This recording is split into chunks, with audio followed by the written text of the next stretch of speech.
Hey, this is Reno Riggins, and you're live with Wolfie D. Hey, this is Jimmy Street, host of the Live and in Color with Wolfie D podcast. Hear the life and times of professional wrestler Wolfie D. From his time in the territories with PG-13 to his time in WWE, ECW, WCW, TNA, and more. Nothing is off limits and nothing will be held back. Thanks again for tuning in. Here he is, Wolfie D. All right, ladies and gentlemen, welcome once again to your weekly favorite podcast, Live and in Color with Wolfie D and my boy Jimmy across the street. What's going on today, Jimmy? Man, I'm just waving at you from across the street, brother. You know, I'm gonna look out my door. People have really picked up on that name, man. It's. I tell you, it's part of the show now. It's Wolfie D and Jimmy across the street. So, and you know, Bob Daniels. I'm gonna give a shout out to you, Bob. You're the one of the guys that totally pushes that. And hey, do you think I can make like a $5 T-shirt with that on it or something? It's quite possible. And all the royalties go to you because you created it. Not necessarily. Just because you create something doesn't mean you get royalties. I learned that long ago. yeah, exactly. So how you doing, man? I'm doing all right. Trying to survive this cold, man. It's turning winter. I know, dude. I hate it. I get it. Yeah, I don't like it because right now it's between my and your birthday, and we both know that it sucks, you know. So whenever it's around the time of our birthdays, we know that it's starting to get cold, and it just feels colder than last year, dude. Do you know what I mean? Well, I think that could possibly be an age thing. I know for me, you know, when you're on blood thinners too, which I am, I'm cold a lot. Like I used to be that dude that walked around the house in his underwear. Me too. Yeah. Ain't no chance in that no more. It's just a little. Even in the summertime when the air's running, it's like, ooh, I need something on me here. Yeah. This probably past year, I actually have worn a robe, not like a wrestling robe, but like a robe. Yeah. House just because it's cozy. It is cozy. Hey, if any last minute gift ideas for Wolfie D, go ahead and send the man a robe, a nice comfy robe too, not one of them. I want one of them ones like with a dragon on the back of it or something, you know, like an Asian robe or something. Dude, one of those, oh man, I know what you're talking about, but yes, like the geisha would bring you and, you know, yeah, I like that idea. Hey, listeners, what are y'all doing? What are y'all doing? Do you not like Wolfie D or something? My birthday is the 7th of December. Hey, couldn't be better. 2 days. And other people that have birthdays around the time of mine and yours, as a kid, it sucked because my parents' excuse was, well, your birthday's so close to Christmas, we're not going to your birthday so we can do, you know, that's not my fault. Right. That's y'all's fault, you know? So, well, you know what sucks is, so yours is on the 7th, mine's on the 28th, which usually means I get a pumpkin pie for my birthday cake, you know, normally because I'm every 7 years or so, I'm on Thanksgiving. My dad's is on December 21st. So imagine how hardcore that is, you know? It's like, well, you'll get a better present in a couple days. Just shut up, you know? Exactly. Anyway, December babies and December babies. Feel bad for you. So, what we got today? We're doing another top 10 list of our what we think is the most underrated wrestlers. And again, this was a hard one to nail down to just 10 because to me, there's more than that, and there's arguments to be made on certain ones.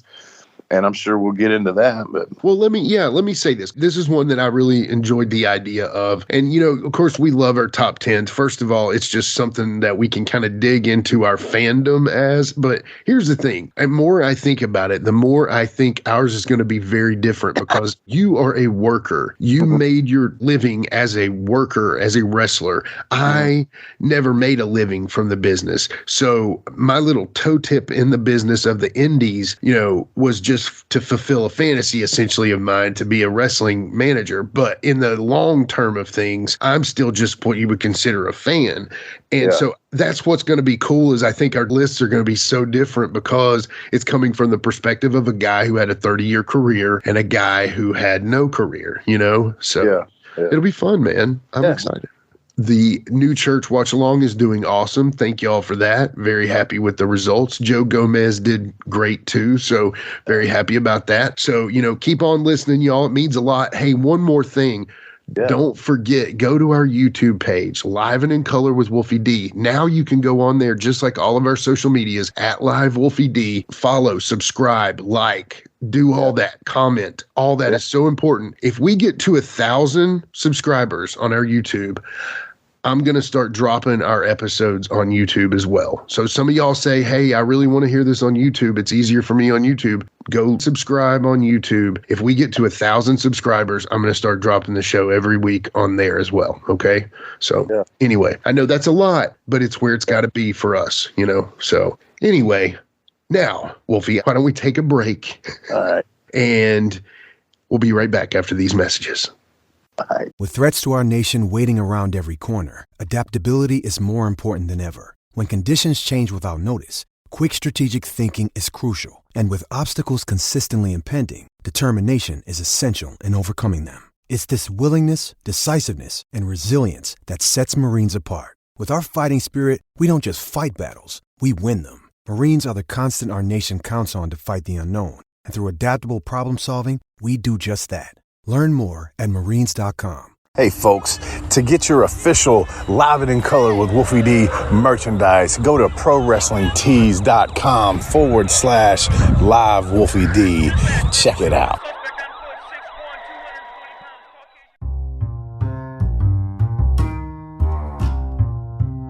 If you're listening to Live and in Color with Wolfie D on Apple Podcast and like what you're hearing, go ahead and leave a 5-star rating.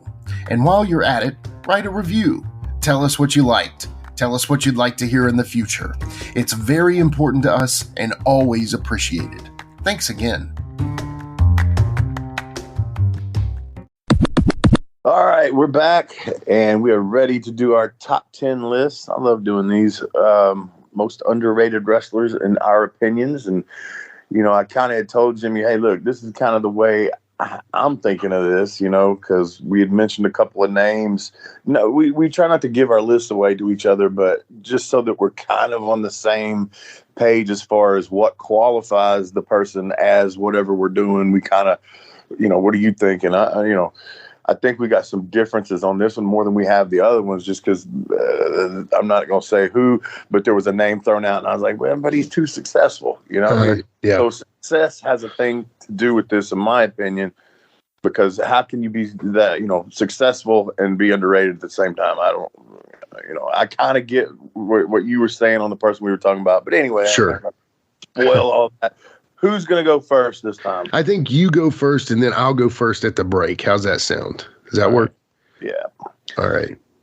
So, number 10 that I've come up with, somebody just an impressive athlete. I've worked with him a number of times at OVW, and I know he had some success, but I feel like still a bit underrated. Not sure why he's not still a major part, but Shelton Benjamin was an incredible athlete to me, man. I mean, very in shape guy, not a huge guy, but I'm telling you, man, I've never been press slammed so easy, I don't think, as by him. I mean, dude's strong, athletic, he could work, his stuff looked good, and that's my number 10. Dude, I mean, here's the thing. I was going to ask you, because you worked with all the superheroes and you worked with Brock. So, I mean, really, out of those, at that time, would you have guessed? Obviously, you see money in Brock because Brock's a former NCAA champion. I know Cena, he looks great. Probably his work was a little at question. Batista was probably a wide open, like he could either last or go away. Yeah. But did you see a lot in Shelton at that time to where you're like, this guy's going to be huge?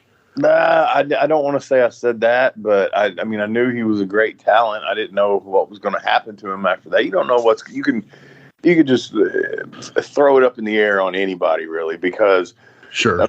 We both know that when I wrestled The Rock for the first time, I thought he was horrible, and I made that known. And then so you never know who's going to improve, and it does matter upon your name and what kind of status your family may have in the business and things like that. But just my personal opinion, when I wrestled him that first time was, good Lord, and I really didn't know like how long he had been training or anything like that. And, I mean, I kind of got egg on my face for saying that. But at the same time, at that point and time in that match, he sucked. So it's just kind of hard to say, man. I've seen some come in the business, especially like people like Batista and Brock. Kurt Angle was an exception when he came in as a, transitional, athlete or whatever. Most of those, I always thought that they wouldn't make it because a lot of them had trouble catching on. Kurt was different. Obviously, Brock was different later on. Batista at the time when he came in, I thought, Lord mercy, this is going to be tough. But they're paying him, man, because look at him. That's exactly what it was. And he's another one of those recruits that they went out and got. Yeah.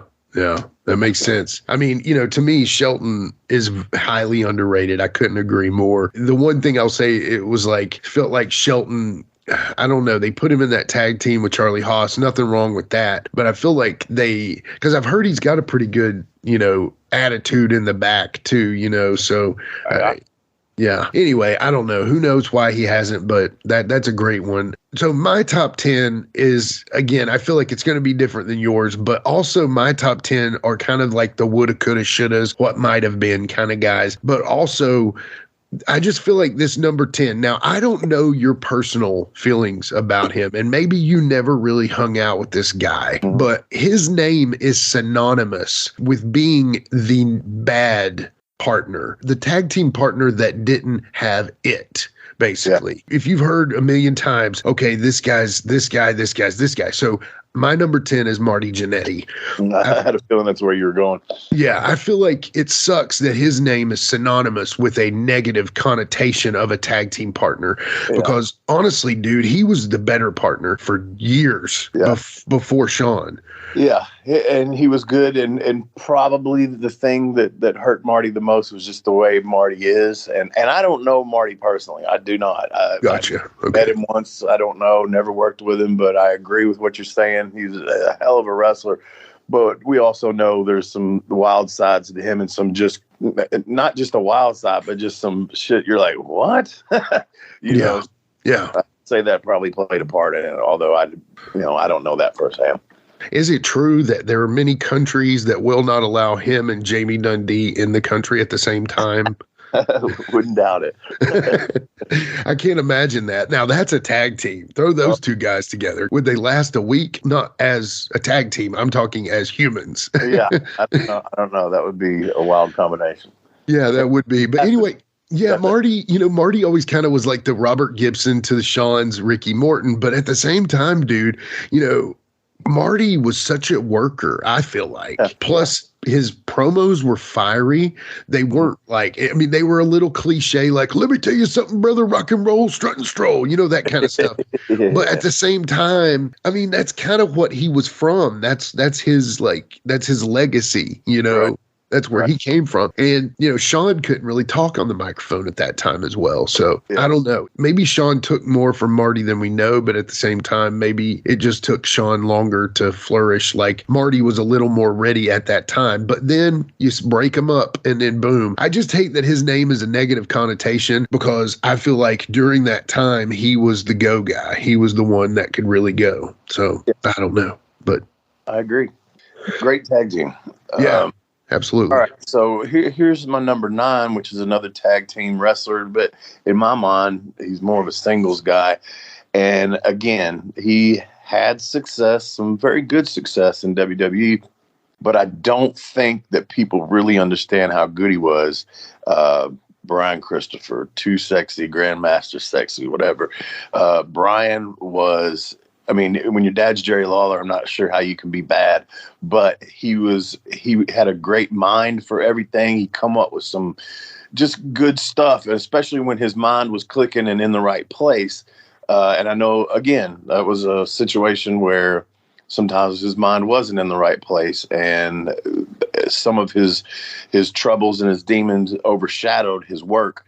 But as a worker, Brian Christopher was a hell of a worker. I've worked with him, against him, countless times on both ends of that, and I always enjoyed working with Brian.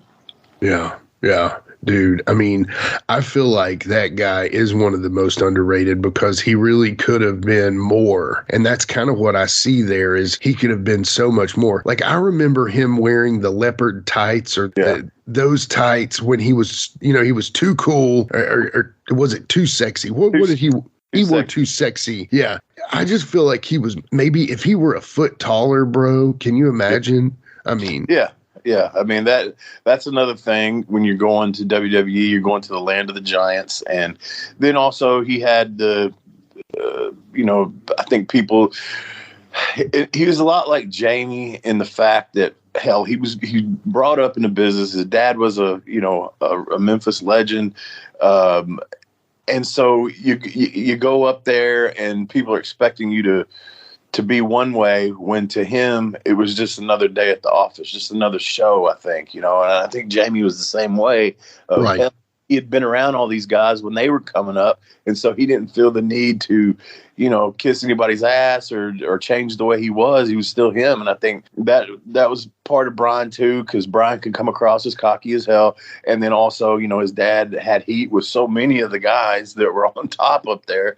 Yeah. I didn't get paid in Memphis. Lawler did this to me. Lawler did that to me. And so I think some of that rubbed off on him. So yeah. Sure. Dude, I was watching some old Power Pro stuff the other day on YouTube, watching him and Spellbinder. They were working against Doug and Tommy. And dude, some of that's actually when the famous Doug promo happens about Jerry, but we won't go into that right now. Maybe when Doug comes on, if he ever comes on. But at the same time, to me, I just remember I didn't like the too cool gimmick. I didn't like that. I just didn't, man. I feel like you all did it better.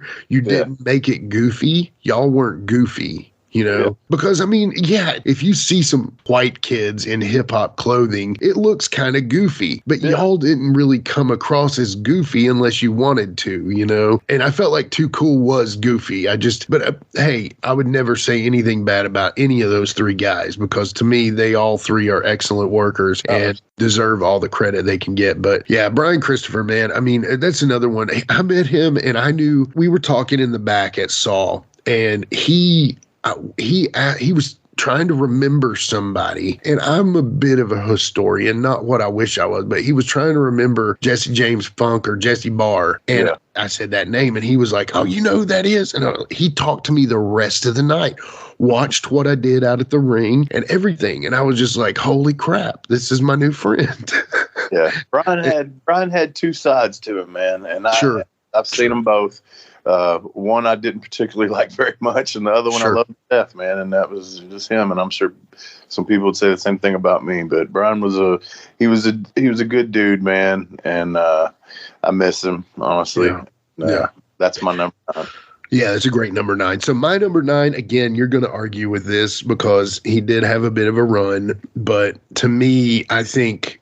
And there are actually legit reasons why I feel like he didn't get to where he went, but the man of 1,000 holds, the Iceman Dean Malenko, is my number 9. I personally felt like Dean didn't have the promo. So when I think of Dean, I think of him in that cruiserweight run in WCW where he's winning the cruiserweight title. I think he won the TV title. He definitely won the United States heavyweight title. So, I mean, they were believing in him as far as to carry those mid-card titles, but when it came down to it, he didn't have the promo, which, again, that's going to hurt you, but you put him with a mouthpiece, maybe it works. The other problem is his height. But as far as in the ring goes, man, I feel like that maybe I'm talking myself out of this now because he's not underrated as a wrestler. People think he's great. Anyway, I just think overall Dean Malenko is highly underrated because he got kind of outshined by Chris Benoit, by Eddie Guerrero, even by Perry Saturn, Yeah. He got shined. Is, man, when you say like underrated, like he's not underrated within the wrestling world. The guys know that Dean Malenko was awesome.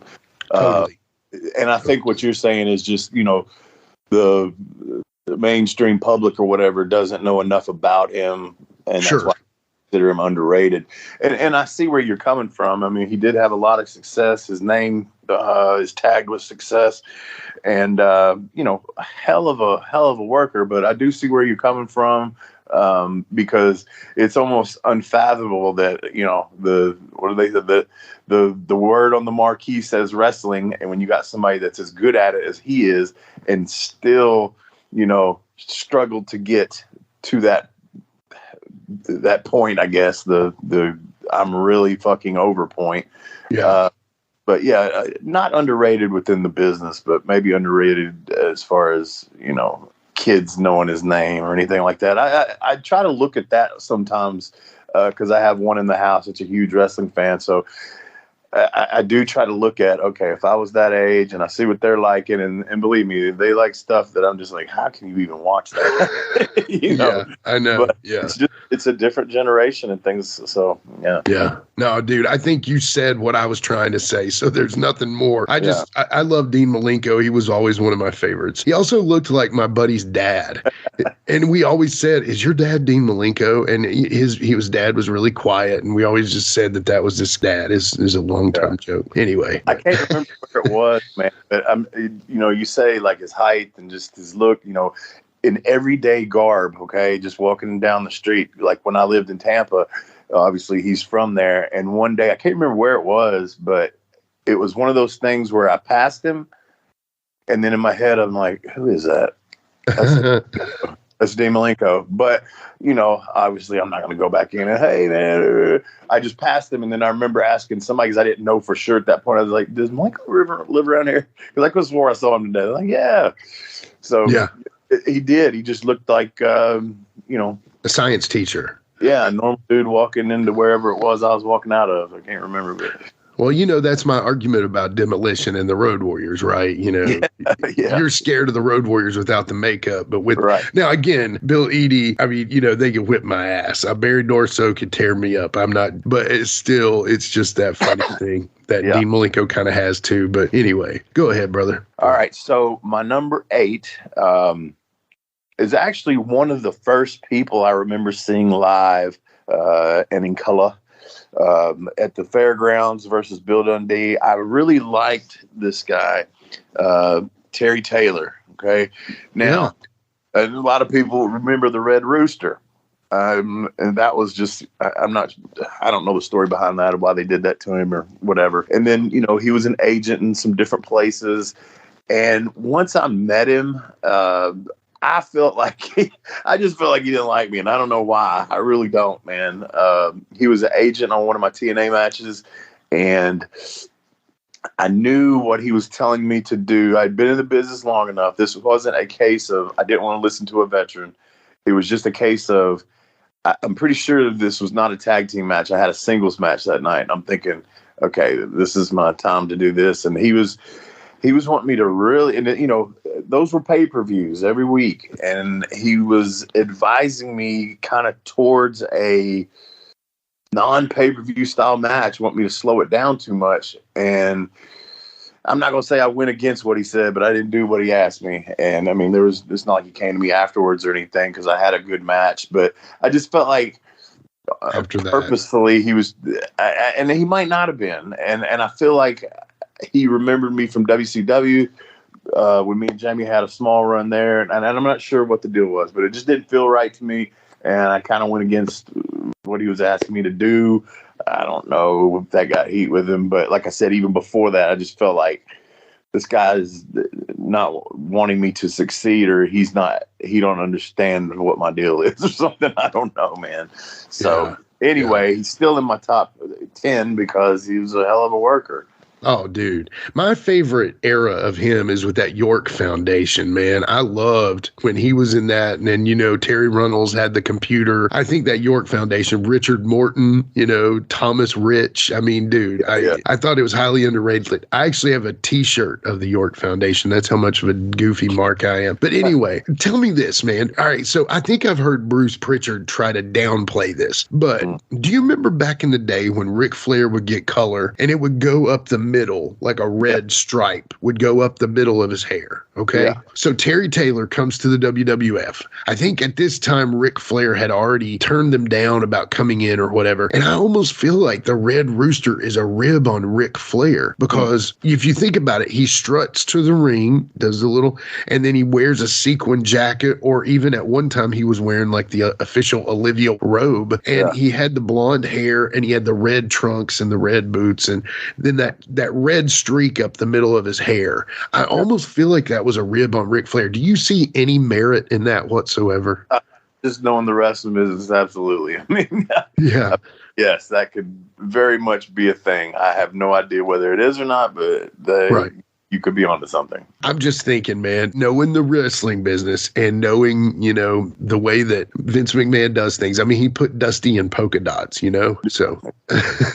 I've read that he was supposed to get the Mr. Perfect gimmick, and that's kind of been a joke on another podcast that we won't really get into right now, but basically insinuating that there's a box of gimmicks in the back and that he drew the wrong one that day. The wrong gimmick.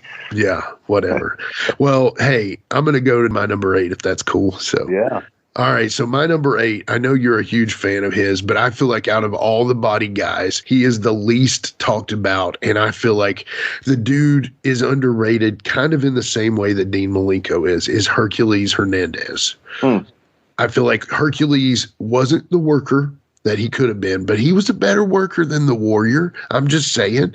I feel like he knew what he was doing more than the Warrior. He was a body guy, and obviously with all that mass, it makes you a little tighter, a little slower. But, dude, he was on 20 pay-per-views in a row, and I mean, that's a good run, but I feel like as far as talked about in the scheme of things today, how all those body guys are just lauded, like, oh, I love this guy, the Warrior, this guy, Rick Rude, this guy, whatever. I feel like Hercules is not talked about enough. And to me, I think he's had some great matches. We know we've talked about both being fans of his match with Billy Jack at WrestleMania 3. But, dude, there's a match that they did not at Mania. It was a 20-minute match, and that was a great match. It actually had a finish. I think it was like a Madison Square Garden match or something. I highly recommend going to watch that. But, dude, I just feel like Hercules with Bobby Heenan in that Herculean gear that he used to wear. Dude, I'm sorry. I'm always going to say he was underrated. So yeah.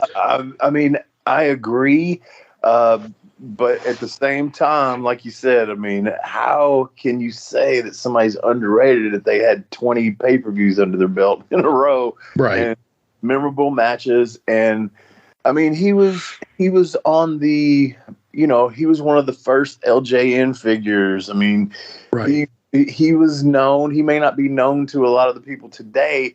I loved him. I thought he was awesome, man. And even with Paul Roma, he was good. Very good. Yeah.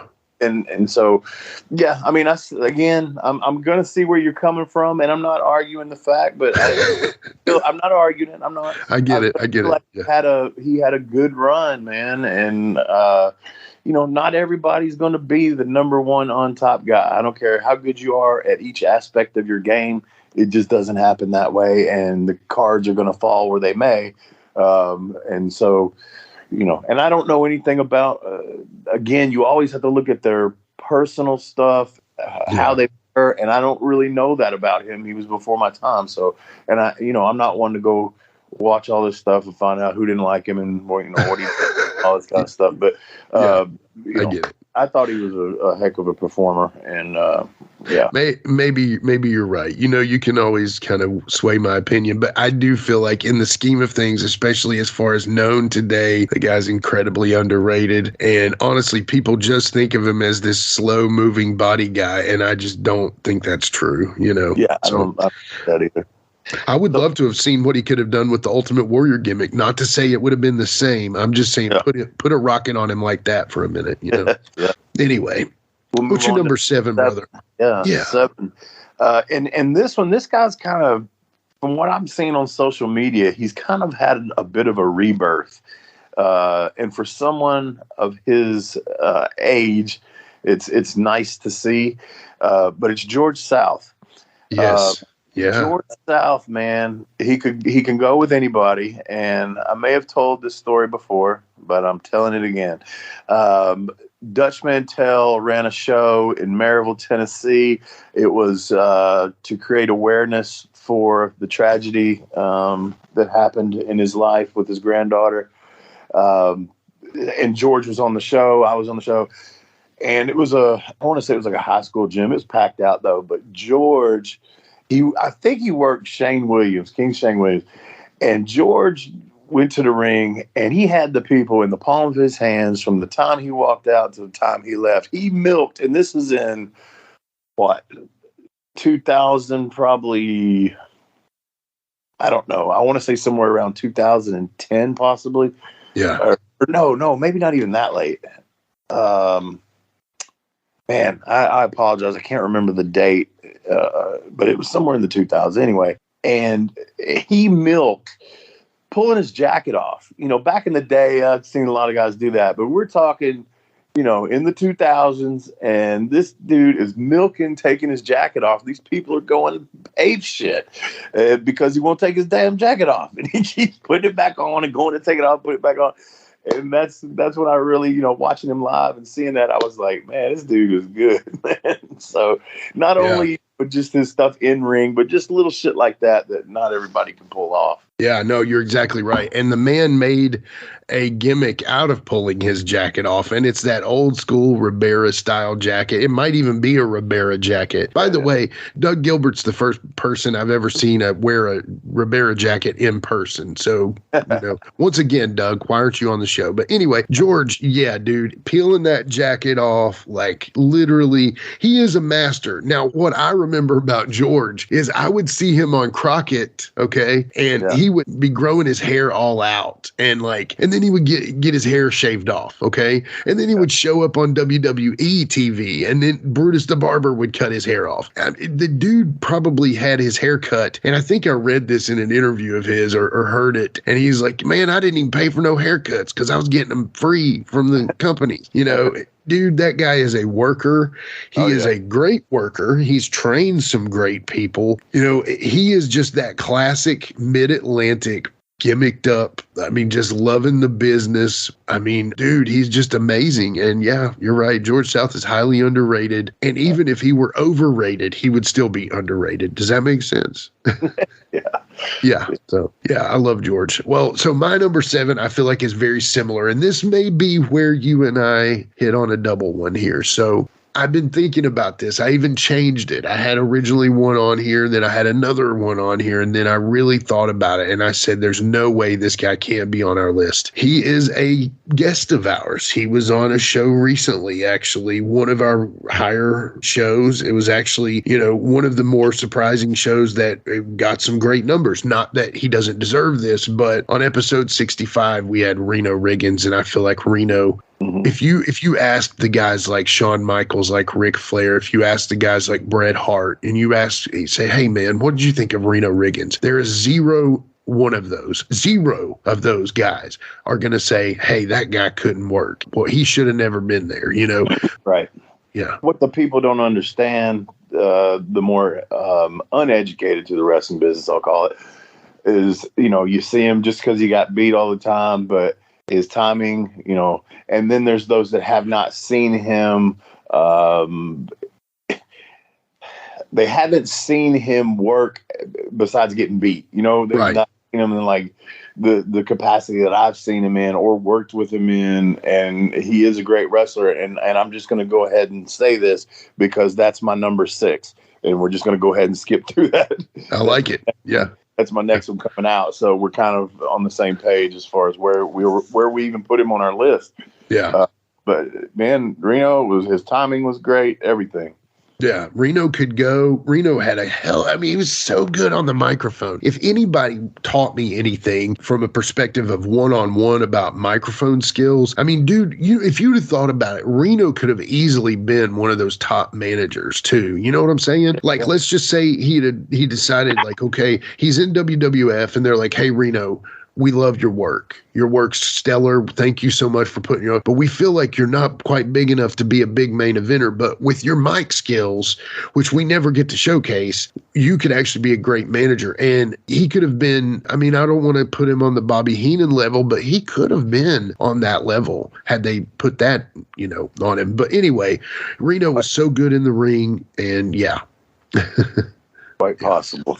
Yeah. Since I jumped ahead, you're going to have to go to your number 6 now. So number 7 is Reno. So number 6 for me, and we'll take a break after this, is when you think of talented performers, you think of guys that are athletic, they have good microphone skills, they have, you know, that it factor, right? The 5 tools or whatever. But this guy, to me, I have heard has all of those, but was never able to really showcase them in a way that clicked with the fans. And you even said that the match you had with him was not what you wanted it to be. My number 6 is Brad Armstrong. Yeah. Yeah. And I'm mad at myself because I really wanted that one on my list. And I'll be honest with you, I didn't put that on there for whatever reason, but I am 100% in agreement with you. And you might have even put him too low. Maybe. I feel like my number 5s are pretty good. My 5 through 1. But yeah, I get it. Brad was smooth. And like I said, maybe that's why I didn't do it. It's because I just had one match with him. Maybe that's just why it kind of skipped my mind in writing all this out. But yeah, man, Brad, completely underrated, but at the same time, when people bring up the Armstrongs, everybody, and you've seen it on the show, everybody says Brad was the best of the Armstrongs. You know, that's saying a lot, man. That is, dude. That is saying a whole lot. It was incredible and over like crazy. You know, and of course, we know Road Dogg and the brothers were both good. Totally. Steven Scott. Yeah. Good. Like I said before, I worked with all of them, and man, Brad was awesome. And that's the one word you hear about Brad is he was so smooth. Yeah, bro. He would just have a drop kick that looked like it just booped you on the nose. Now, of course, as a fan, I'm seeing it. I think he just kicked that guy's head off, but it was. I never did I see someone meet someone's face so much because, you know, the Rock and Roll Express was doing it in a tandem and it was a little bit different because Ricky did it a little different than Robert did, but still it met at the same time. Boom, double drop kick. It's over with. But with Brad's, it was like, I don't know, man, like a work of art. Like if you had a picture of his drop kick, I mean, man, anyway, you know, and now tell me this because everybody says this. He had a great personality, especially in the locker room, right? What do you think dropped him off of letting him portray that in the public? I'm not really sure, man. That's a very difficult question.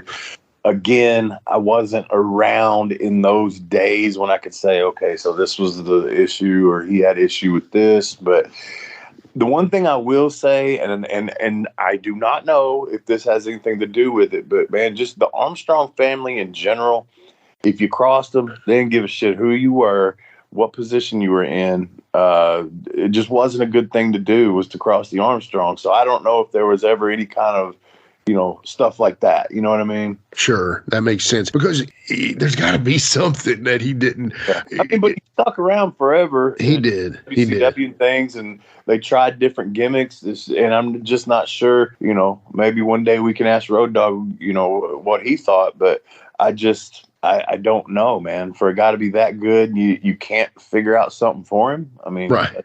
They stuck him in Arachnaman, and then Marvel Comics sued him. Yeah. And, I mean, but you know, that's the beauty of Brad. You can put him in anything, and he can portray that character. Yeah. One thing that, you know, like if you think about Road Dogg, and please, I would never knock Road Dogg because he is a great performer, not only on the microphone, but in the ring, he can get it done as well. But if you take he's like 75 microphone, 25 worker. Okay. Yeah. Again, please, that sounds very almost disrespectful, but I don't mean it that way. But if you take Brad the opposite way, he's like 75% worker, 25% microphone. Yeah. Because he really kind of took that 80s type promo. You know, the one that his dad cut was so authentic and real, but it felt like Brad never found his true voice on the microphone, you know. That's a possibility. Because you're right. I mean, there's a style of interview that, you know, with each decade and things like that. And you grew up watching your dad do it. So right. Let me tell you something, you know, that kind of stuff. And that's not imitating the Bullet. I'm just making up a generic wrestling promo. And that's kind of, you know, I always remember, like, let me tell you something, brother. Let me tell you something, you know, and that's not even just Hogan. I've heard a million guys do that, you know. Yeah. So, well, let's take a break. Come right back after these messages. You cool with that? And then we'll tell you something, brother. That's it. We'll be right back. Let's take a quick time out and get a word from one of my dope-ass sponsors, and we'll be right back with more Live and in Color with Wolfie D. Support for Live and in Color with Wolfie D is brought to you by Manscaped, who is the best in men's below-the-waist grooming. Manscaped offers precision-engineered tools for your family jewels. Manscaped recently launched the Ultimate Men's Hygiene Bundle, the Performance Package. Join over 4 million men worldwide who trust Manscaped with this exclusive offer for you. 20% off and free worldwide shipping with the code WOLFIE at manscaped.com. If my math's correct, that's about 8 million balls.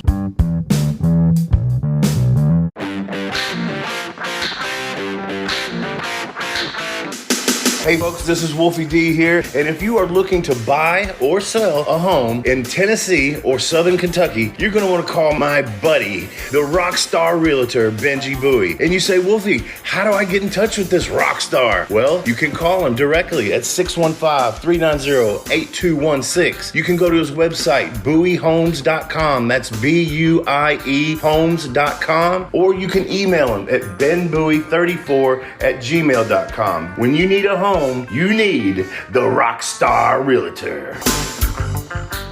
Benji is a member of Exit Realty's Garden Gate team in Gallatin, Tennessee. Getting engaged is a moment worth cherishing. A one-of-a-kind ring that you design at Blue Nile can help your love sparkle. Just choose your diamond and setting. When you've found the one, you'll get it delivered right to your door. Finding the right engagement ring can be nerve-wracking. At Blue Nile, you'll have the expert guidance needed and a diamond guarantee that ensures you're getting the highest quality at the best price. Cherish all of life's moments and save up to 30% at BlueNile.com. That's BlueNile.com. Hey, it's Kaylee Cuoco for Priceline. Ready to go to your happy place for a happy price? Well, why didn't you say so? Just download the Priceline app right now and save up to 60% on hotels. So whether it's Cousin Kevin's Kazoo Concert in Kansas City, go Kevin, or Becky's Bachelorette Bash in Bermuda, you never have to miss a trip ever again. So download the Priceline app today. Your savings are waiting. Go to your happy place for a happy price. Go to your happy price, Priceline. We are back with the top 10 most underrated wrestlers in our opinions. And we are at number 5. And Jimmy, it is your turn, Mr. Screet. So my number 5, this is getting into the territory, you know, like we said, Reno. I know Reno. You know Reno. You know him much better than I, but I know Neil. I know Reno. He's a great guy. So, but number 5, I got to know him about like I got to know Reno, you know, through the back of Saw. And to me, this man is possibly one of the nicest guys, one of the funniest guys, but also I think supremely underrated. And that man is Tracy Smothers. Yeah. Tracy's recognized more within the business, especially with the younger guys. And I love Tracy to death. I've traveled many, many miles with Tracy. Tracy was willing to help anybody. And, you know, Absolutely. That's one of the things that you hear. And I can attest to, you know, I was, 16 or 17 before I started being Wolfie D, I think. And, I was climbing up in the rafters because you could reach the rafters in Shelbyville from the top rope, but I would climb up in the rafters and drop an elbow out of the rafters. And I come back, he was on this show, and he's like, he knew I had a sprained ankle. My ankle was all swelled up, but I still did it. And he forces me to put on this ankle brace. He's like, look at this kid. He don't care. Brother don't care. Look, he's jumping out of the rafters. Here, take this, man. Take this ankle brace to tie up and wear from that point on. But he always helped me out, man. And I think Tracy is people. This is not derogatory. This is a statement that has been made 100 times. Tracy Smothers was a bastard Armstrong. That's what they say. Yeah. He was a member of that family pretty much, and just like him. Him and Stevie were probably the closest. Acted a lot alike. So there's some backstage stuff. Like I said, if you cross the Armstrongs, probably not a good idea. Tracy, same way. He didn't care who you were. If you crossed him, I mean, I can tell you so many times going up and down the road where, Tracy's freak out stories are probably, legendary. And I've got a bunch of them, but where he would just start getting mad about things and things that happened or how this person did. And he was very much a person of, they gave me their word or this, that, and the other, when we know in the wrestling business, your word ain't shit. And they're usually going to work you in some sort of way or try to work you. So a person like Tracy, if you felt he was being worked, that didn't set too well with him, Right, so there was heat with different people that were agents and things like that. So that's probably why. And the whole Freddie Joe Floyd thing just pissed him off. And I'm not sure, that might have been another Red Rooster gimmick where, hey, this is a joke.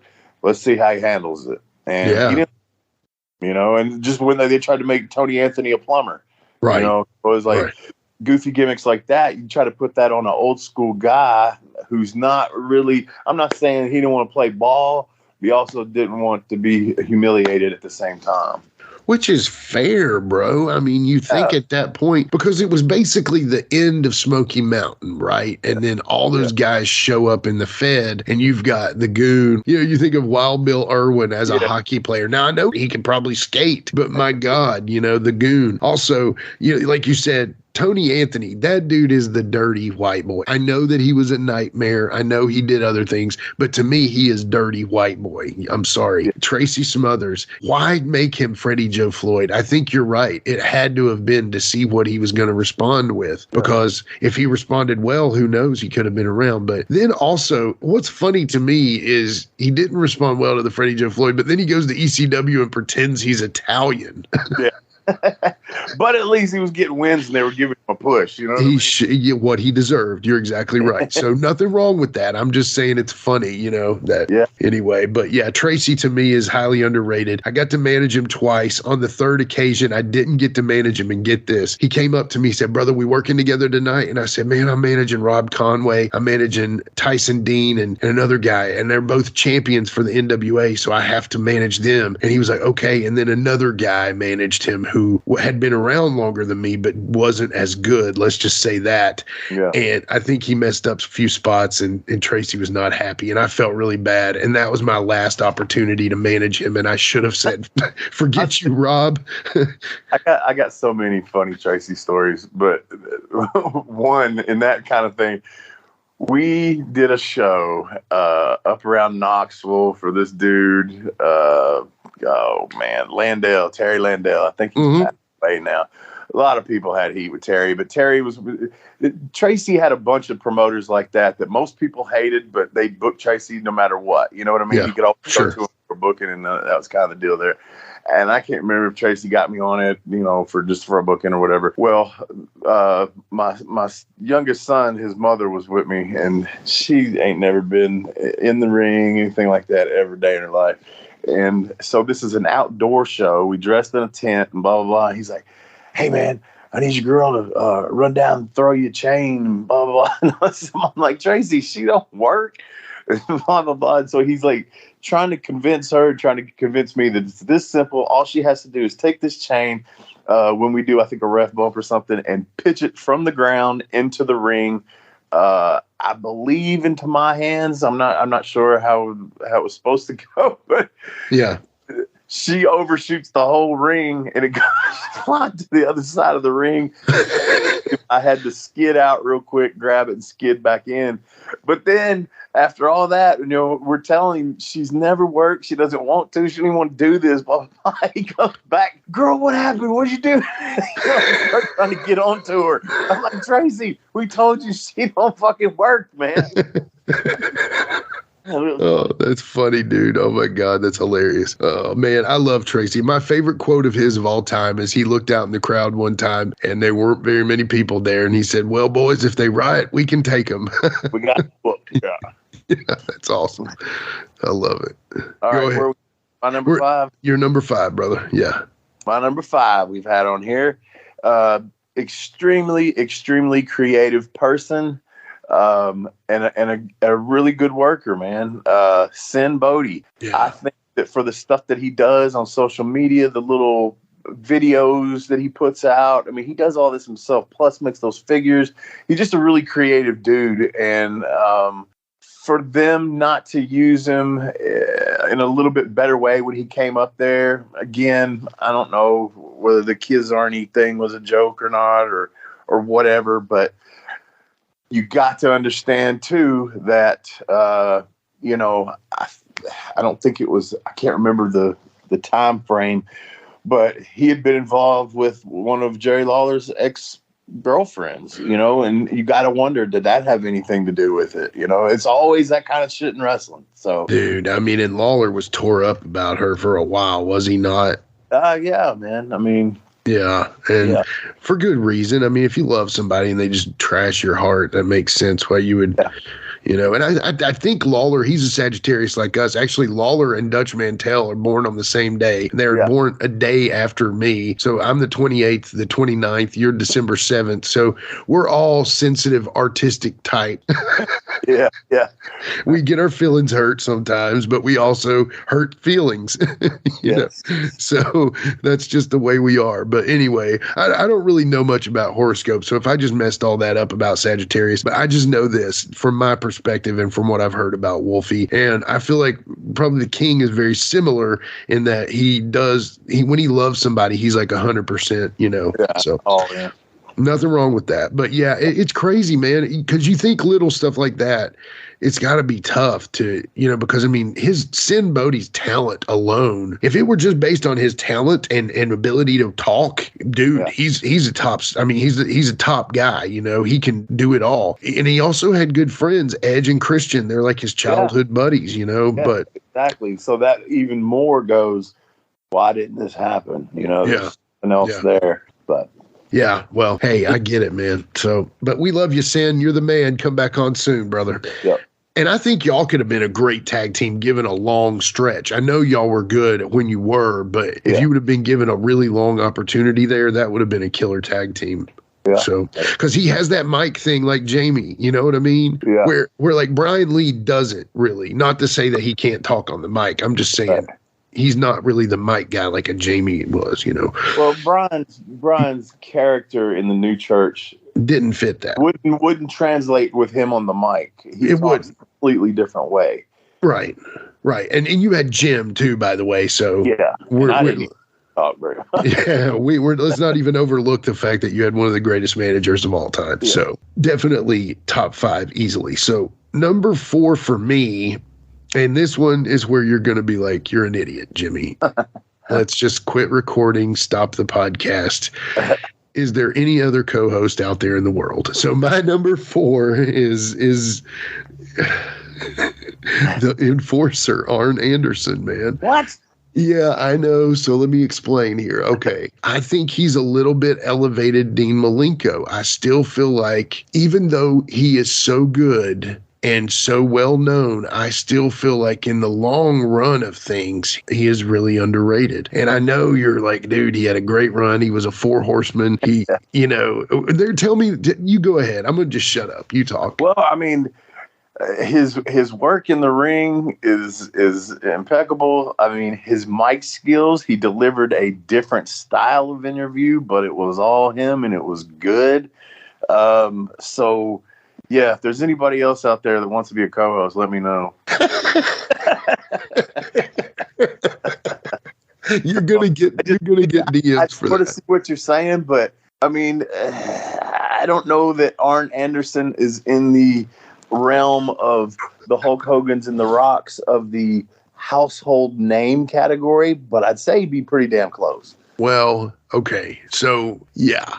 I just feel like he was always outshined, and how could you not be? And maybe you have to have that salt and pepper thing. You know, you can't all be salt, so somebody has to be pepper. Or if you like pepper better, reverse that. But what I mean is Ric Flair is the shiny, I mean, the yin and the yang kind of thing. But again, I just feel like I just feel like Arn's highly underrated, man. I mean, maybe what I'm saying is in the grand scheme of things, of if you went up to Johnny Wrestling Fan and said, hey, Ric Flair, man, what do you think? Oh, he's amazing. Woo! You know, that kind of thing. Hey, Arn Anderson. Yeah, he was good. You know, I just feel like in that regard, you're right. His promos were 100% authentic and original, and his talent in the ring. I loved how he did these snap moves. He was a snap kind of guy. He did the snap suplex, or he did a very quick spine buster. So he did all these very quick moves. I still feel like he's underrated, man. I still do. Yeah. You are entitled to your opinion, sir. Co-host at Warren Wolf on Facebook. Yeah, subject, new co-host. Hey, Warren Wolf. All right. I'm going to win you back here in a minute, so you just shut up.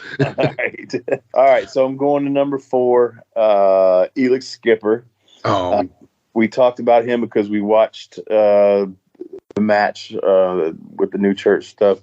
Elix, and me and you even talked about that. What happened to him? I don't know. Know. Dude, that talented just disappeared like that. Maybe it was something to do with him. I don't know. Maybe, and when I say something to do with him, just maybe he didn't want to wrestle no more. I don't know. Sure. He got tired of the business. Yeah. Maybe, dude, impeccably talented. I never really heard him much on the microphone, but again, at the same time, who cares? He was so talented. Another guy like Shelton Benjamin, in a sense, where incredibly talented, can do almost anything in the ring, can do more than some guys. Man, some of those matches, TNA X Division matches, I mean, I know we're talking about the one he ran on the cage and all that, but some of those matches that he just worked in where they would do just incredible spot, and it just looks so easy. With me, Elix, I would love to have Elix on the show. Obviously, that's a open invite. If the guy ever wants to come on, we would love to have him on. But, Elix, man, where are you, brother?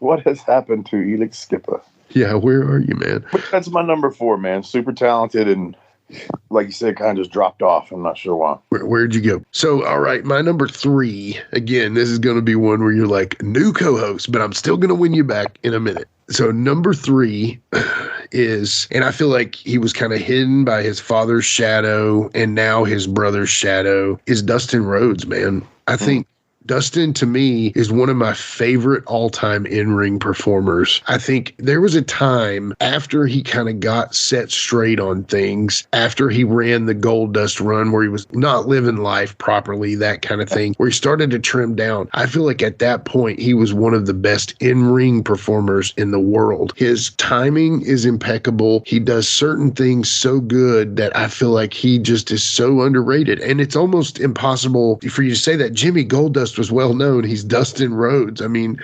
anybody with that last name. I mean, but at the same time, he never outshined his dad, and I would never even say that to this day. But the best thing he could have done was do the Gold Dust gimmick or something totally different. And then now that he could get a little shine, now that he's older, here comes his little brother, who's probably one of the best in the world overall, But I don't know, man. What do you think about that one? I agree. For whatever reason, and like I say, back in WCW days, he's always going to be connected to his dad, and kind of doing the same gimmick. I don't think he connected with the fans, and that's not a knock. That's just the simple fact that your dad was Dusty Rhodes, and those are huge boots to fill. And I just don't think it happened there. Gold Dust, you're right, is probably the best thing he ever did to, break him out of that shell. And I'll tell you, man, one of the funniest dudes, man. He's hilarious. We were at a show, and it was, obviously you got to get there early and all that stuff. It was like a Raw or whatever. And I don't know, it was about 5 of us sitting around, and then there was a janitor, kind of cleaning it up before the people get in and all that stuff. And Dustin starts acting like he's got Tourette's, and it was the funniest fucking things I've ever seen in my life. He was doing his arm, like putting his armpit up to his face, and then going like a elephant. Just doing all this crazy shit, man. The look on this dude's face, man. We're trying to compose ourselves like it's normal. Oh my God, it was crazy funny. I tell you, he's funny. Yeah, he tried to work that into a gimmick for a little bit because he and R-Truth is another guy that could easily be on this list because he's so talented. I'd love to have him on the show, but he is so talented too. But he and R-Truth were doing a tag team. He and Booker T were doing a tag team, and he would kind of pull out this like little like hey kind of thing. I'm not going to imitate it because it wouldn't do him justice. But yeah, I didn't do that. Yeah, he worked it a little bit into his gimmick, but this must have been when he was chesting it out in the back. That's awesome. So you knew him as the OG Tourette's. OG Tourette's, yeah. Yeah, but Dustin, dude, again, he kind of is in AEW, and now I feel like he's wanting back in WWE because he's kind of, when Cody's not there, I mean, he wants to finish his career against his brother, and he never got that true. They should have been able to work a good match at Mania because their match they worked together in AEW, I mean, the rest of the card didn't even matter because that match blew them all away. So, there's a thing in music called blood harmony, and it's when two brothers sing so closely alike that it sounds like it's one person. And it's basically only around when family members do it. But I feel like there's almost a blood wrestling thing too, and I feel like he and Cody have it, So anyway. Interessante. There you go. Big word Johnny here today. All right. Well, what's your number 3, Wolfie D? My number 3 is you've been wanting him on forever, and you say you've made contact, but it's Tony Falk from Paducah, Kentucky.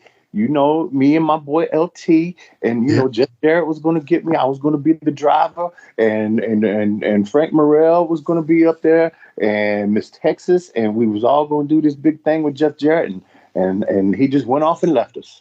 Yeah, what do you do that for? Jimmy, I tell you, I've been working every Sunday. I try to get a hold of you, brother. I see that you called and left a message and you told LT on Facebook and LT never responded to you, and I understand that. But I tell you, I talked to LT and he said, man, that Wolfie D podcast is really hot, brother. I love you. I don't know. I guess it would have to be Tommy Rich would be the most impersonated wrestler that I am aware of, that people do all the time, and pretty much anybody can do it. And Tony Falk is another one like that. Almost everybody has a Tony Falk impersonation. And my favorite thing is the want me to, You know what that is? Where he grabs he puts the thumb up in the air and he asks the people, you want me to, you want me, So we would always, that was like one of the dressing room things, is we would just walk up to somebody and grab them and be like, want me to, just thumb to the throat, want me to, Dude, I worked for his company, USWO, and I know you did for a long time. And I worked for his company, and then I worked against him at Saw, and it was amazing. And I'm going to find that promo. I would love to hear what you think about the promo sometime, but we'll do that off the air. We won't kill the listenership. So one thing that I will say, though, is we were kind of like doing a commissioner versus top manager gimmick there, where I would try to foil everything he would do, and he would then try to say, well, now, Jimmy, this is, and we worked together. And I'd be like, Tony, I know it took a lot for you to come off that hot dog you had back there, but come out here and talk to me. Anyway, love that guy. I think the world of Tony Falk, and I will not rest until he is on this show.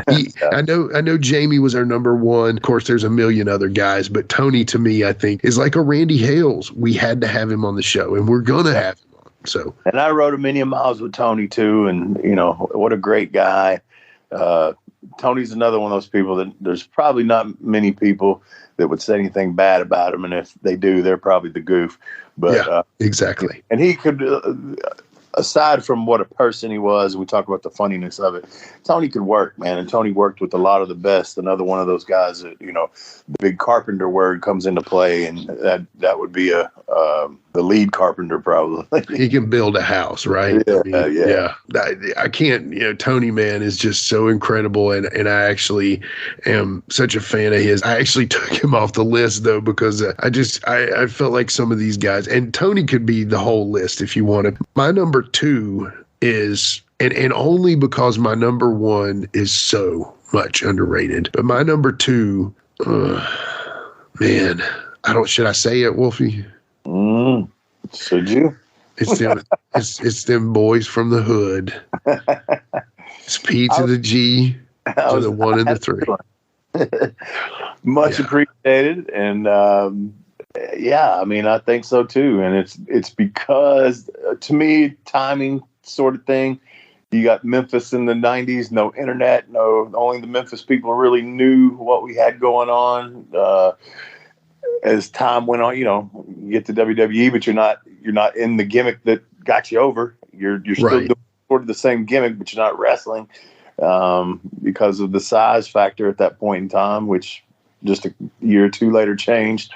But it was hard to get it's a lot easier for people to get their names out there and let people see you now. I mean, that's no brainer. It's so much easier for everywhere across the world to see you as opposed to just where your TV show comes on, Right. There are matches out there, and listeners, I know y'all are listening to Wolfie D's podcast, so there's a 0 chance of y'all not being a fan of PG-13. But I challenge you to go out there and find a match where they were not innovative and entertaining at the same time. Now, again, you were before your time on a lot of things, but what was cool is y'all had that foundation of things that had been done before. And again, that's just the trueness of the professional wrestling sport. I'm trying to speak almost philosophical here because you guys had the fundamentals and the foundation, and you were great in the ring with your moves. Jamie was great and highly underrated, but he's almost seen as kind of like what I described. You guys were kind of like, Road Dogg and Brad in a tag team. And I don't mean to knock your promos. I'm not, because I think your promos were very good and authoritative. But Jamie's was like the Dumbo ears and the Brickhouse's old lady and that kind of stuff. Yeah. But there were actually times where I knew my place kind of in the interview, and I would think of something, but in my head I'd go, this would be so much better if he'd be the one to do it. And I'd say, hey, say something about this, do this, So totally. I accepted that completely wholeheartedly. I didn't give a shit as long as he was getting over. But there were times when I'd be like, hey, say this. You know what I mean? Right. And give him an idea just because I knew his delivery would be better than mine. Yeah. I think if let's just say this, we did this episode, the very first episode, okay? And, I would have probably still had you on the list, but the more I get to watch your matches now, at that point in time, I'd watched a ton of stuff on YouTube, and I'd watched all the old videotapes that I'd traded and found at shows and stuff. And, I would specifically go and somebody would have a VHS tape and it would just say PG-13 on it. And, it could be a PG-13 movie, but no, I knew what it was because it was at a wrestling show. And it was always a crappy copy of a copy of a copy, but still your matches were on there. And to me, I just remember thinking, this is the new Rock and Roll Express here. This is the version that is going to be for the new era. And it was just like y'all were 2 years ahead too much. It was like you were in Memphis, and unfortunately there was not a huge enough spotlight on Memphis to show how influential you would be to other people and stuff. You guys as a tag team could beat anyone. With you all in a tag team, y'all could beat anybody because y'all worked as a tag team and you guys had those innovative spots, original, talented. I mean, dude, I'm a fan, and it's okay to be a fan of your friend, but at the same time, I wish there was a time machine and take y'all like 3 years ahead, and we may be not even talking right now because you're doing something else, but that would be amazing, Yeah. So I appreciate the props. I really do. And in many ways, I feel the exact same way. But what are you going to do besides our top 10 list? Yeah. Well, anyway, what's your number 2, brother? My number 2 is a good friend of mine.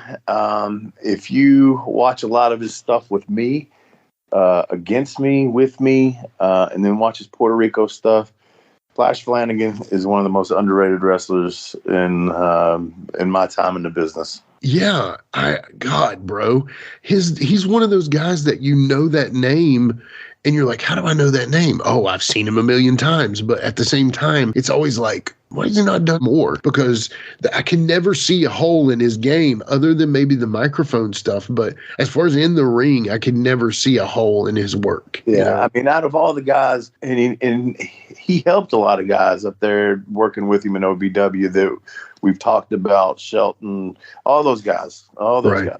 Brock, right. All of them. He worked with all of them. And again, like I said, I don't know how much you've seen of it, but you watch his Puerto Rico stuff. He got over in Puerto Rico, man, and did some crazy fucking shit, man. That no wonder he's hurting today. But yeah, man, he's totally underrated. I always had great matches with him. I had great matches against him. You know. So. Oh, totally. Another guy we got to get on the show. I mean, you know, he's definitely on the list.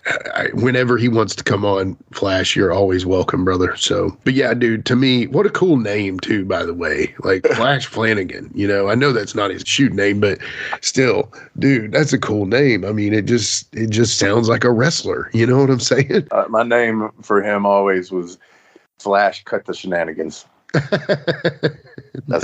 That's good. I like that. Well, hey, that's a great number 2, man. But so here we are, my number 1. And man, I thought really long and hard about this, and I actually traded out some spots, but no one could be more number 1 than this guy, in my opinion, even though he had a great run in a tag team and is considered arguably one of the greatest tag teams of all time. But I think he's actually one of the greatest workers of all time, and that is beautiful Bobby Eaton.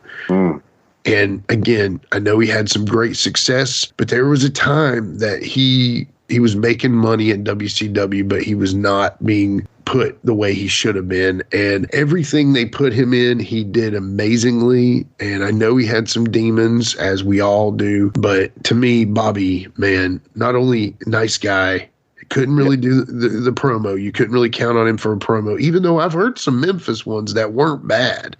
All right. But it seemed like the older he got, maybe the less he did that. So then, unfortunately, it didn't happen. But, dude, again, beautiful Bobby. I will say that till the day I die as the most underrated wrestler. And it's one of those ones that ain't nobody in the business going to argue with you on that one. You know? Because we all know how good Bobby was, his reputation, everything is just being one of the best in the ring ever. I mean, when you got people like Flair and your underrated guy Arn that put you over Bobby, I mean, that says a whole lot about the people that put Bobby over and what type of person he was, and in and out of the ring. And I couldn't have put him even in my top 10 list, because I do feel that the Midnight Express is one of the most legendary tag teams in wrestling. And when you think of the Midnight Express, you think of Bobby Eaton. A lot of people want to go with Randy Rhodes and Dennis Condrey and all. No. The Midnight Express that really got over was Sweet Stan Lane and Bobby Eaton. And that's just the way it is. Not that those other combinations weren't better workers, whatever. Stan and Bobby worked, and it clicked, and that's the Midnight Express with Jim Cornette to me. And still, in their legendary status, should be in the Hall of Fame, Mount Rushmore. If there's a Hall of Fame that even matters, they've got to be in it. If they're not in it, it doesn't matter, honestly. Right. But with that being said, Bobby's still underrated. I love Bobby. And I remember when he would work, and you would see him, and he did that little run with William Regal, Steven Regal, and the Blue Bloods, and that was hilarious because Bobby got to be a goof, and it could show a little bit about what Bobby's personality was. But then when he was working solely as a carpenter, solely putting guys over, and then one night on Nitro, either they were low on security or that was where he was on the totem pole, I saw him working security for Nitro, and it was like And not to knock the guys in the ring, I'm going to say maybe, let's say, Barbarian and Mongo or something. And I'm like, you've got those two guys in the ring. Again, no knock on either one of them. Yeah. You got one of the greatest of all time standing, looking at the crowd, watching. Again, I can look at it from another perspective too. He had a job, he was getting paid, nothing wrong, but still underrated, So anyway, all righty. My number one is one of the best I've ever been in the ring with. I know I've talked about him before. Is really teaching me how to get down.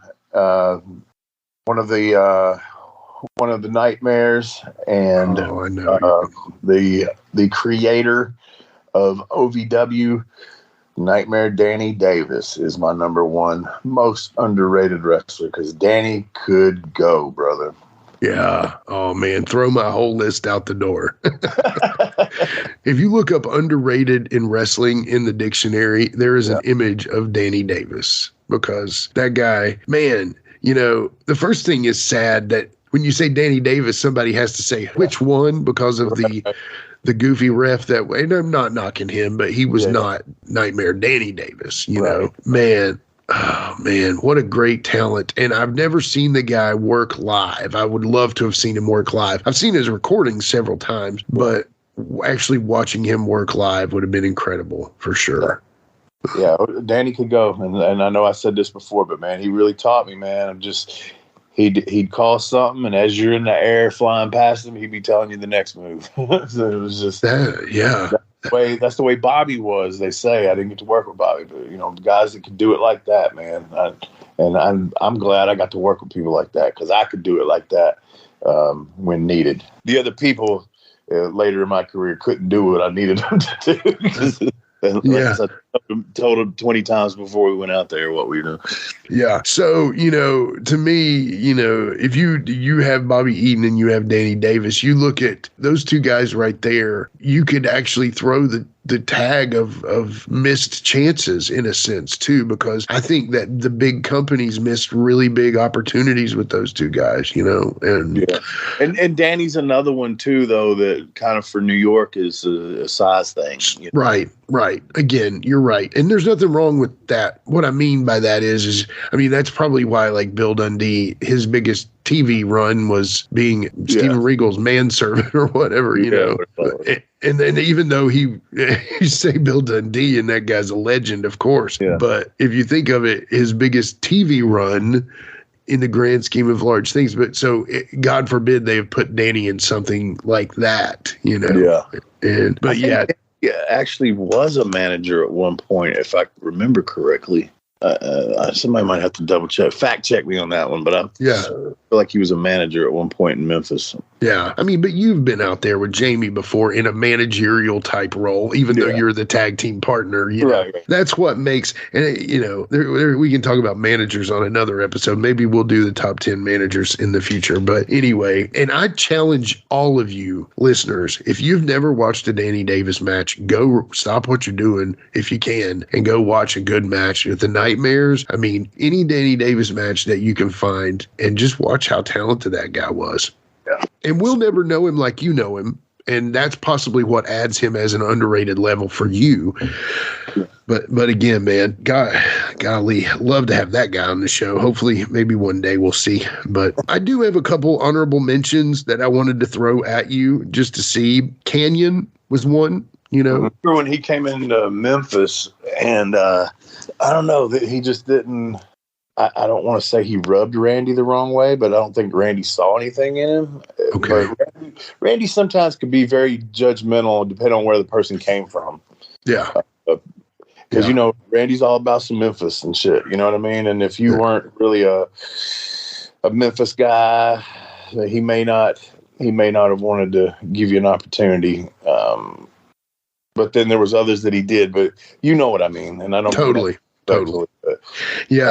But, They came from, I forget who all came in with him, but I can't remember why it had to happen, but he wasn't even in the angle, but I had to pile drive him through a table one night, and I don't remember why that was. It was something to do with our angle, and he was just an extra person that we needed. Somebody had to go through a table. And he did it. So what about Al Snow, too? Do you think he's underrated whatsoever? Yes, and but at the same time, the whole head gimmick, got him over, man, and that's what people are going to remember him as, and probably nothing else. Not the New Rockers or none of right. Leif Garrett or Cassidy or whatever. And he's smart. He's done good for himself after the ring and marketing himself, and But yeah, definitely underrated wrestler because obviously with the head gimmick, he really didn't.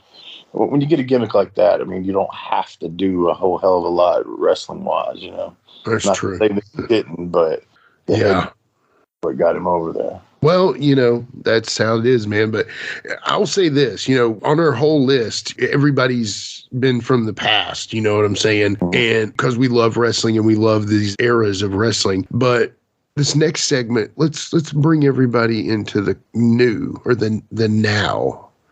The new is now. The current. Yeah, what is it again? Oh, current affairs is what you're talking about? DJ, hit the music. It's a current affair. It's a current affair. Love it in color. It's a current affair. Love it in color.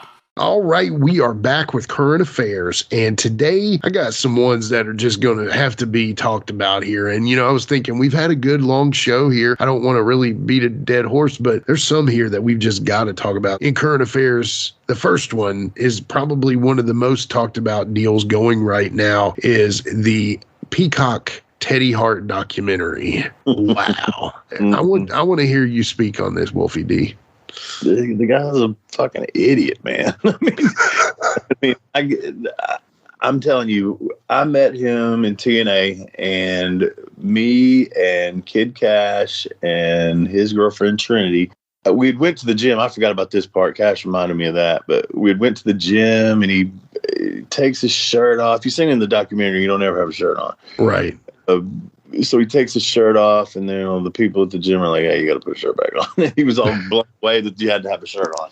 And then we go to Applebee's, which was basically right across the street, and he's got on like a baseball jersey, so it buttons up the front.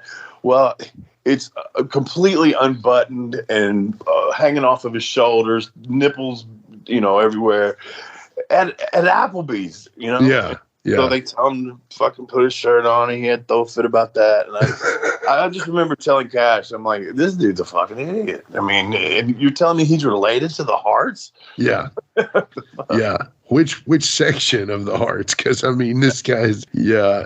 And you see in the documentary, first of all, the guy that shot all the stuff, like, if he really was appalled, he wouldn't have done this. You know what I mean? So he's wanting to monetize all the crap that he went through to hopefully find this girl. And I highly agree with that part of it. I hope they find the girl. I hope she's okay. Because, dude, what a douchebag move to go down there, steal her passport. And he did that with all the girls. That was verified by several of those girls. Yeah. Take their passports and then leave her with nothing down there. Right. That's brutal, man. Yeah. And you're like, okay, this guy must have a super messed up childhood. And yes, his brother did die. Death, man, you don't know how people mourn and grieve. I would never judge anybody on how they grieve or mourn. But his parents are really pretty square. I will say this. There's a word that they use called enabler. And I feel like that's partially maybe what his parents are. Not necessarily they enable him in an addiction, but they enable him to be a freaking weirdo, man. I mean, like the dad said in that whole gimmick, he was like, well, I'm going to get him the best. I've got to get him off this case. Even though he was allegedly guilty, the dad was like, I got to get him out of this. That's what you would do for your kid. And it's like, wow. So if Charlie Manson's dad, Jeffrey Dahmer, so. Yeah, the dude is just an absolute nutcase, man. I mean, it's apparent. And I've seen it firsthand. So this was like really no shocker to me to watch this. I just didn't know how fucking weird he was. I mean, I knew he was weird. And probably, you know, I mean, I got a good gauge for that. I've met some weird motherfuckers, man, in the business and outside of it too, but a lot of it in the business. But man, when I met him, like I said, I told Cash, I was like, this dude's fucking stupid. Yeah, he's just like a sociopath or something. You know what I'm saying? Yeah. He's narcissist to the umpteenth degree for sure. Yeah. You know, I highly recommend watching the documentary.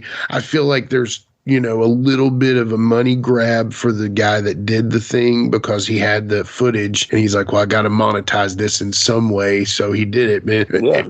But I think it's ultimately for a good reason to hopefully find out what happened to that girl. And he may not, I don't know that Teddy Hart had actually the hands that maybe killed this girl, but he certainly put her in a position that is not good for anybody, especially someone that doesn't live in that country, taking their passport. Dude, I mean, that's just gay. That's just horrible, dude. But anyway, what was the deal with him and CM Punk in the fight? What's the story on that again? I don't remember what it was over, and I only heard it secondhand. I wasn't there that day, or I wasn't there yet, or something. But right down the hill from the fairgrounds was a little thing called the White Trash Cafe where they catered, and they got in a fight there. And from what I understand, it looked like a girl fight. Okay, that's the word I got from. Okay, all right. So this next current affair is kind of sad, actually, man. And this may be changed because I've heard different stories. But right now, Randy Orton recently just had his back fused. I think it was a couple of years ago that he herniated his L4 and L5, which I've had bad issues with the L4 and L5. I know you've got issues with your L4 and L5 and all that. But he had just had his back fused. And honestly, they're thinking that he may be retiring or might have to retire because of that. Another one of those guys that's always been there, you know, as long as he's been in the business. And to go out with something like that, it's kind of sad, but hey, you know, it's taken down the best of them, right? So absolutely. I mean, and if you think about it, though, I just started doing the numbers. Okay, you know, around 2000 was when he was at OVW starting out. I mean, 22 years, he's made it at a pretty high level. Very, very high level. And, you know, taking pay-per-view bumps. That's what it does.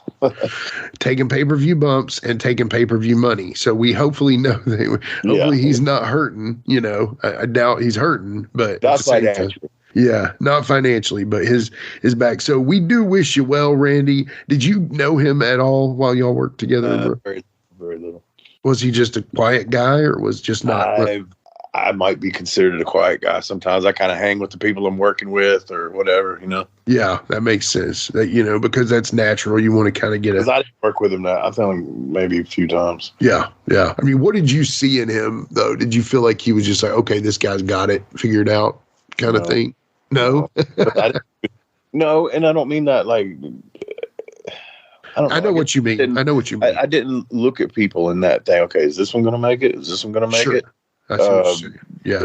And at that level, it's hard to tell. But I'll be honest with you, man. Even when I saw him, like in his starting out in WWE, I just didn't. It was kind of like Punk with me. I really didn't get it. I didn't get it why he was getting over. And maybe that's a flaw in my ability to see talent. But I just didn't see it at first. Like when he would do that little thing where he didn't he do something where he like sniffed the air or something? Not like The Rock. Yeah, like stomp his I don't understand this, but what do I know? Oh, you know a lot, brother. You know a lot. But yeah, the punching, it was like he's a predator or something. Yeah. You know, anyway. Well, that's Randy Orton. We wish you the best, Randy. Hopefully you have a few more years to go there, making that top dollar money, you know. So the third one and final one of the show is recently at Full Gear, and now from then on, the Elite, which is the trio of Kenny Omega and the Young Bucks. They are using the song Carry On My Wayward Son by the band Kansas. Okay, you all know that song. Everybody can sing it. But there's a story recently where they were in a fight with CM Punk. We've covered it several times, talked about it till we're blue in the face. And basically the whole deal is that Punk was a bad locker room guy. He wasn't good for anybody in the locker room. So their little nod to him of, carry on my wayward son, there'll be peace when you are gone, that kind of thing. And it's a cool song. It's a cool entrance they're doing, but yeah, it's a total thing to punk, basically saying whatever, F off. They're funny. It seems like a lot of high school shenanigans going on, but it does, man. It seems like, and also it seems like the locker room is running the show there too. And it's just like, hey, Tony, pay for this. We're going to get this. And he's like, what? Okay, sure. Yeah, but and I'm sure that's great for the boys. And I mean, if you've ever been able to be in that situation, I'm sure that's a fun time for the fellas, but it doesn't seem like like a successful business model.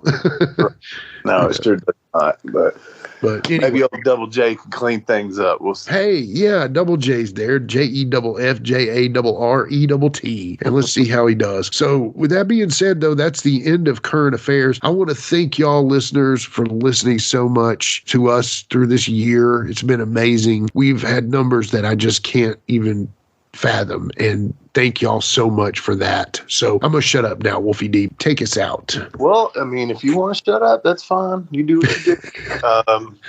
What was it? Your number 4 that got you fired today? No, I'm just kidding. I thought my number 2 got the job back though. Never mind. Too late. But yeah, thanks again, everybody.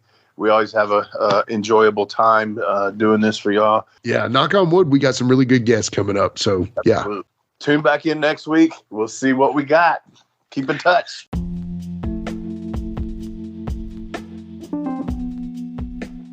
And now a word from our sponsor.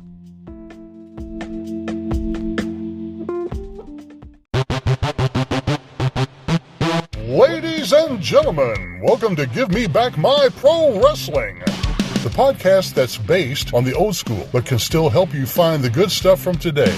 Jimmy Street and the Plastic Sheik, Jared, are the undisputed tag team champions of the wrestling podcast world. From thought-provoking topics to superstar interviews to action figure expertise. This team does it all. And all they ask is, give me back my pro wrestling!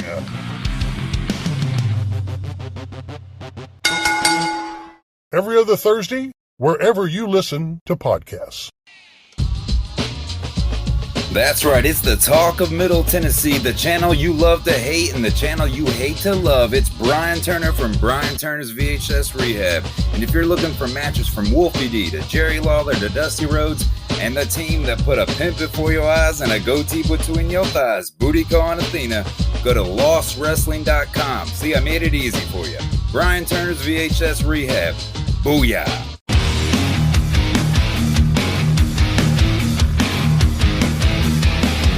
Hey everyone, this is Shane from Insane Shane's World. I release wrestling figures of enhancement talent, mid-card wrestlers, and wrestlers that you never thought would have a figure available. So if you're interested in adding a really cool and rare figure to your collection, then don't hesitate to contact me at shamtheman73@gmail.com. That's SHAMtheman73@gmail.com. You can also join my Facebook group. Just search Insane Shane's World.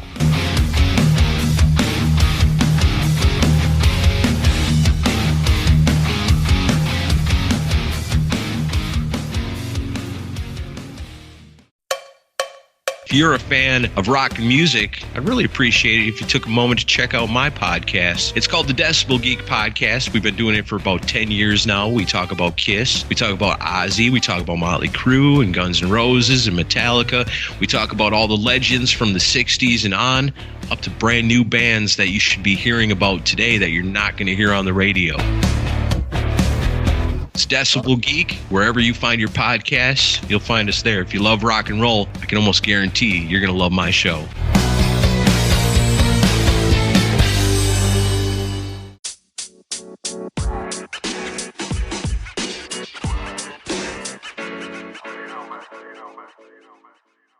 So that was another great episode. Hey, Wolfie, tell them where they can find you on social media. Jimmy, they can find me in the club, bottle full of bub. I'm just kidding.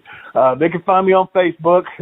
My personal page is Warren Wolf, WOLFE. I'm on Instagram at WarrenWolf13. You can always find us on Facebook, Twitter, Instagram, and YouTube at Live Wolfie D. Here's the thing. Wolfie always has offers for his autographed photos. He has a selection of some awesome photos from throughout his career that he will autograph and personalize any way that you want him to. Just contact him either directly at his personal Facebook page or through any one of our other pages, and we'll make sure you get in contact directly with Wolfie. Get those photos, right, Wolfie? Yeah, I've got some good stuff on there, to help with the podcast. Folks, if you can't get out to a show to meet Wolfie D, there's nothing like that, especially for the fans of PG-13 and Wolfie D. And before we go, you can always find me, your host, Jimmy Street, at jamesrockstreet on Twitter, Instagram, and YouTube. And hey, Jimmy, before we go real quick, I just want to add in there, from the bottom of my heart, I really appreciate, first of all, the work you've done for this podcast. You have worked your butt off. Secondly, the people that are liking the page. Beyond that, even more, is the people that are listening, and we really appreciate that. Yeah, and remember, guys, the podcast drops a new episode every Monday at noon, and our past episodes are streaming now on demand on all major podcast formats. Thanks again. I got a cap for your dome. He got a cap for your dome. I got a cap for your dome. He got a cap for your dome. He got a cap for your dome. And here we go, the original white boy that came out sagging, not bragging, don't be hating, cause I'm spitting the truth, still livin' in color, don't rush your mother, utilize a hubcap, unlike any other. Back in the day, I was N-O-D, and I was P to the G, plus the 1 and the 3, in case you forgot, they call me Wolfie D, been cloned and copied so many times, tired of suckers taking credit for what is mine. You know who you are without me name dropping. Wrestling's first white boy coming out hip hopping. Been doing it like this since '92. Laid low for a while and you thought I was through.